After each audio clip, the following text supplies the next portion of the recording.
Hello dear students, आज हम लोग क्लास 9th रसायन विज्ञान की दूसरी वीडियो देखेंगे, जिसमें हमने आपको बता रखा था हमारे आसपास के पदार्थ। इसमें आपको बताया था बहुत सारी बातें। आज उसी कड़ी में आगे हम बढ़ेंगे। स्टेट ऑफ मैटर, पदार्थ की अवस्थाएं। तो पदार्थ की कुल अवस्थाएं 5 होती हैं, लेकिन मुख्य अवस्था 3 होती है। तो भौतिक गुणों के आधार पर वो जो 3 अवस्थाएं हैं वो कौन कौन सी है देखा जाए तो वो है ठोस, द्रव, गैस। तो अब पदार्थ की जो पहली अवस्था है ठोस, इसको अगर परिभाषित करना हो, और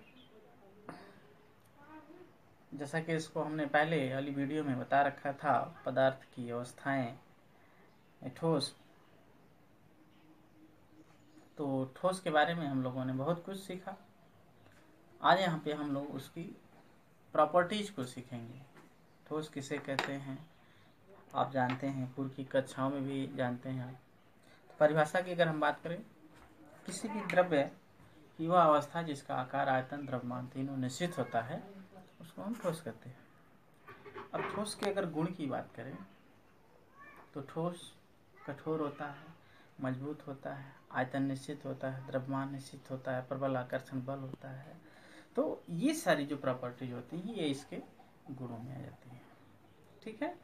अब हम बात करें पॉइंट वाइज इसके कैरेक्टर की, लक्षण की या गुण की, तो गुण में आप यही सब पॉइंट्स ऐड कर देंगे। ओके, ठीक। अब हम बात करेंगे ठोसों के, द्रवों के गुण। तो एक द्रव की क्या गुण होते हैं, आप एक एग्जांपल ले लीजिए। द्रव रूप में कोई भी, चाहे तेल ले लीजिए, चाहे जल ले लीजिए, मतलब कोई भी आप द्रव ले करके उसकी क्या प्रॉपर्टीज हो सकती है उसके बारे में जो भी आप कमेंट करेंगे वो इसके गुण में आ जाएंगे। तो पहला गुण ये हो जाएगा कि इसका जो आयतन होता है वो निश्चित होता है, लेकिन आकार निश्चित नहीं होता है। ठीक है। इसके बाद दूसरी बात करें तो चूंकि जब इसका आकार निश्चित नहीं होता है तो इसको जिस भी पात्र में रखेंगे उसी का ये आयतन ग्रहण कर लेगा। ठीक। इसके बाद अगले पॉइंट्स की अगर हम बात करें तो द्रवों को ठोस की तुलना में अपेक्षाकृत अधिक दबाया जा सकता है। यानी ठोस को आप नहीं दबा सकते, लेकिन ठोस की अपेक्षा द्रव को अधिक मात्रा में आप दबा सकते हैं। ठीक। इसके बाद अगली पॉइंट्स की बात करें, द्रव में भी घनत्व होता है, लेकिन ठोस की अपेक्षा कम होता है। इसके बाद अगली पॉइंट्स की बात करें, द्रव में बहने का गुण पाया जाता है, जिसके कारण ये दृढ़ नहीं होते, तरल होते हैं। ठीक।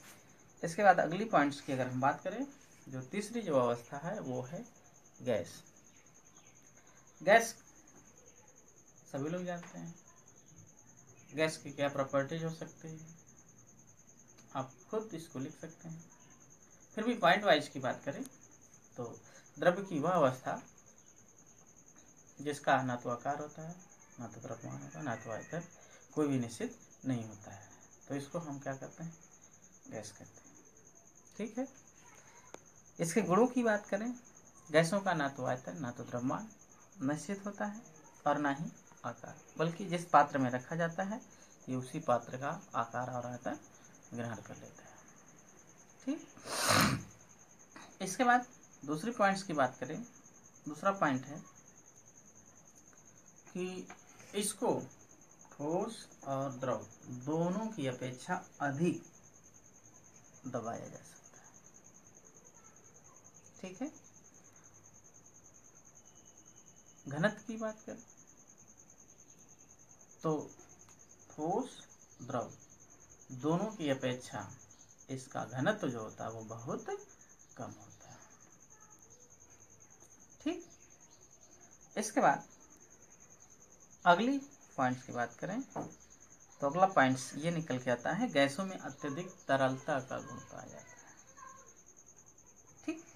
तो इस तरीके से ये कुछ जो है ठोस द्रव गैस के बारे में कुछ विशेषताएं हो गई या गुण हो गए।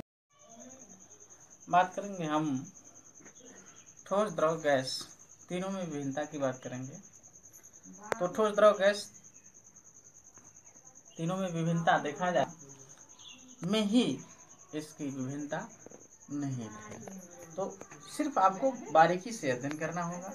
तो पहली पॉइंट जैसा कि हमने बता रखा था कि ठोस का जो आकार होता है वो निश्चित होता है, आयतन भी निश्चित होता है, द्रव्यमान भी निश्चित होता है।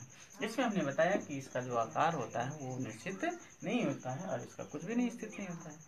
तो कहने का मतलब जो तीनों में पहली पॉइंट निकल के आती है कि अगर आकार की बात करें तो आकार में सिर्फ ठोस अवस्था के कणों का जो अटैचमेंट होता है वो निश्चित होता है, यानी इसका आकार जो होता है निश्चित, जबकि द्रव का अनिश्चित और गैस का भी अनिश्चित होता है। अगली पॉइंट्स की बात करें तो इसमें जो आप देख रहे हैं ये हमने जो पार्टिकल बना रखा है ये पूरा आपको बहुत क्लोजली पैक दिख रहे हैं। इसमें जो है पार्टिकल थोड़ा एक पार्टिकल दो पार्टिकल से थोड़ा सा डिस्टेंस में है और इसमें कोई लिंक ही नहीं है। तो कहने का मतलब ये हुआ कि जो पॉइंट्स आपके बनते हैं ये बन के ये आएंगे कि जो ठोस अवस्था के अवयवी कण होते हैं वो आपस में प्रबल आकर्षण बलों द्वारा बंधे होते हैं और ये दुर्बल और इसमें होता ही नहीं।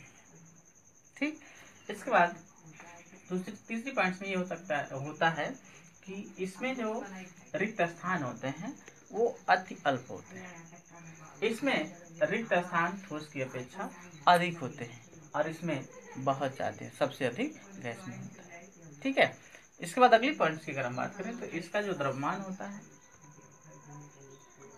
अर्थात इस ठोस को आप कंप्रेस्ड यानी संपीड्यता इसकी कम अधिक होती है, इसकी उससे कम और सबसे कम इसकी होती है। यानी कहने का मतलब ये हो गया कि आप अधिक मात्रा में ठोस को नहीं दबा सकते, द्रव को ठोस की अपेक्षा अधिक दबा सकते हैं और गैस को सबसे ज्यादा मात्रा में दबा सकते हैं। तो इस तरीके से ये कुछ इसकी जो है गुण हो जाते हैं, ये विभिन्नता हो जाती है। और अगली विभिन्नता की अगर हम बात करें तो अगली विभिन्नता ये होती है कि इसमें जो है अगर ठोस अवस्था को आप विभाजित करेंगे तो ये छोटे छोटे टुकड़ों में विभाजित होगा और ये जब छोटे छोटे टुकड़ों में विभाजित होगा और उसको आप जोड़ेंगे तो पुनः आसानी से आपको पूर्व की अवस्था नहीं प्राप्त हो सकती है। लेकिन इसको जब आप विभाजित करेंगे ये छोटी छोटी बूंदों में टूट जाएगा और आसानी से ये फिर पूर्व की अवस्था प्राप्त कर सकता है जोड़ने पर। जबकि इसकी बात करेंगे तो ये अत्यधिक सरल अणुओं में जुड़ सकता है। ठीक, तो चित्र के अकॉर्डिंग आप समझेंगे, जैसा कि चित्र में हमने आपको बता रखा है, दिखा रखा है कि ये जो अवयवीकरण है ये पास पास है, ये दूर है, ये उससे भी दूर है। तो इस तरीके से ये इसका डिफरेंस हो जाता है। ठीक है, ओके। अगली टॉपिक की बात करें तो जो अगली टॉपिक आपकी आती है अवस्था परिवर्तन। क्या होती है? प्रावस्था परिवर्तन।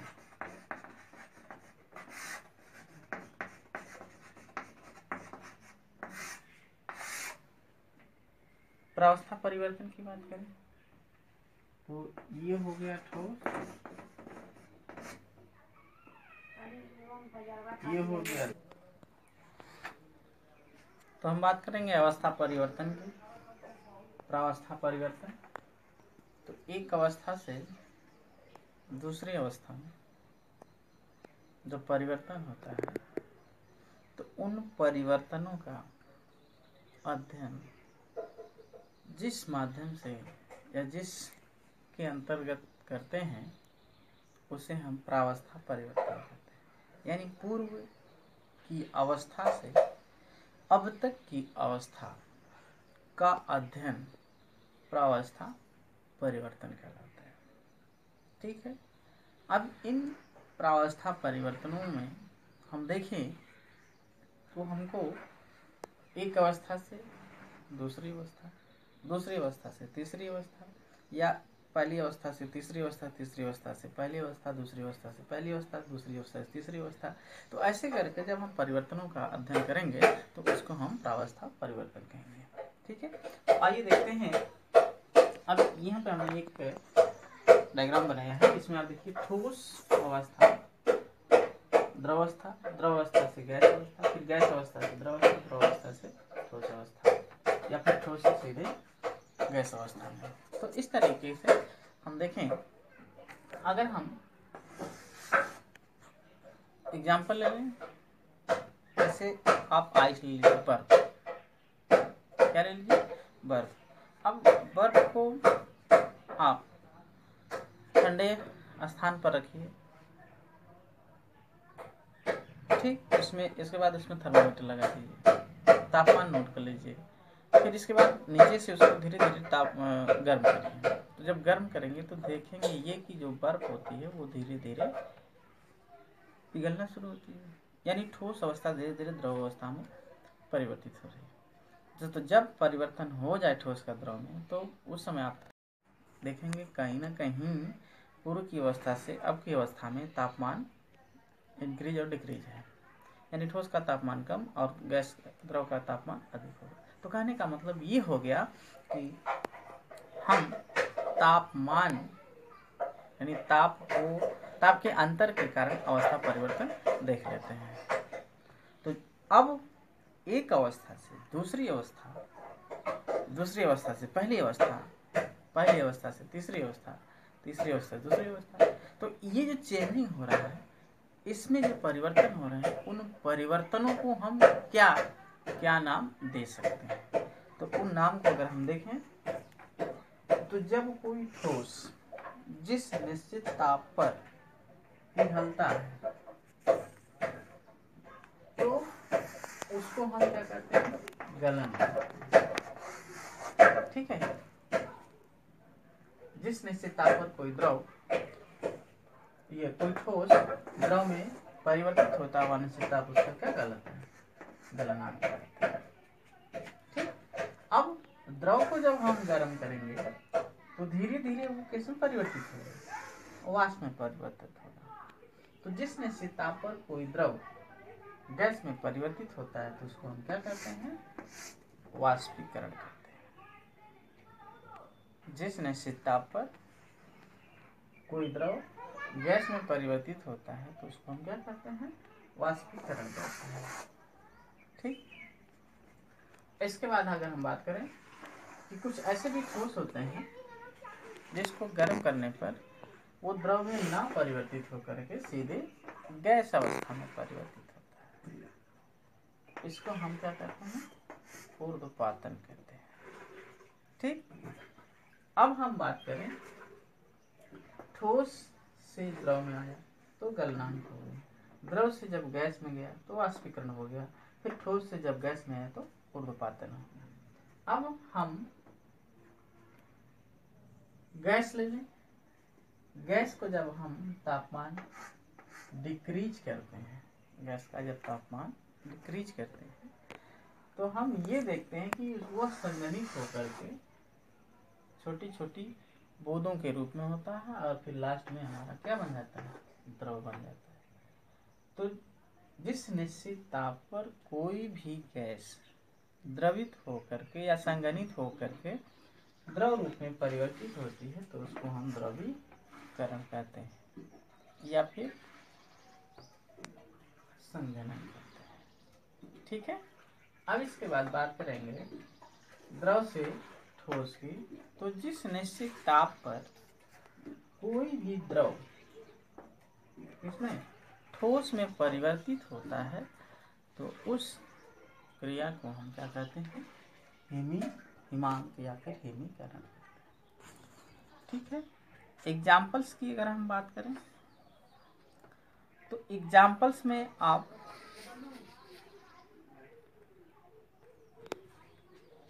नौसादर, कपूर, आयोडीन, ये तीन ऐसे पदार्थ हैं जो ठोस को गर्म करेंगे तो गैस में, फिर गैस को ठंडा करेंगे तो सीधे ठोस में।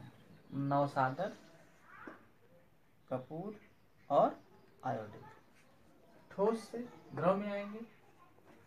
बर्फ ले लीजिए, बर्फ को पिघलाइए, गलनांक हो गया, द्रव में परिवर्तित हो गया, फिर द्रव को ठंडा करिए, जब जमाइए तो हिमांक हो जाएगा। फिर द्रव को आप गैस रूप में लीजिए, अर्थात जल को जब आप गर्म करेंगे तो गैस बनेगी, वाष्प बनेगी, वाष्पीकरण होगा। फिर ठंडा करेंगे, द्रव रूप में आएगा उस वाष्प को, तो द्रवीकरण हो जाएगा, हिमांक हो जाएगा। ठीक है, तो इस तरीके से ये आपकी प्रावस्था परिवर्तन हो जाते हैं। ठीक, तो जो ये प्रावस्था परिवर्तन हो रहा है, कहीं ना कहीं इसमें टेम्परेचर इन्वॉल्व है, और टेम्परेचर के साथ साथ जो दाब है वो भी इसको कहीं ना कहीं प्रभावित करता है। तो आइए हम लोग अध्ययन करें। इवेपोरेशन, वाष्पीकरण अलग से है टॉपिक। तो वाष्पीकरण की अगर हम बात करें, किसी भी द्रव का अपनी सतह से वाष्प के रूप, जिस निश्चित ताप पर वाष्प के रूप में परिवर्तन होता है, उसको हम क्या कहते हैं? वाष्पीकरण कहते हैं।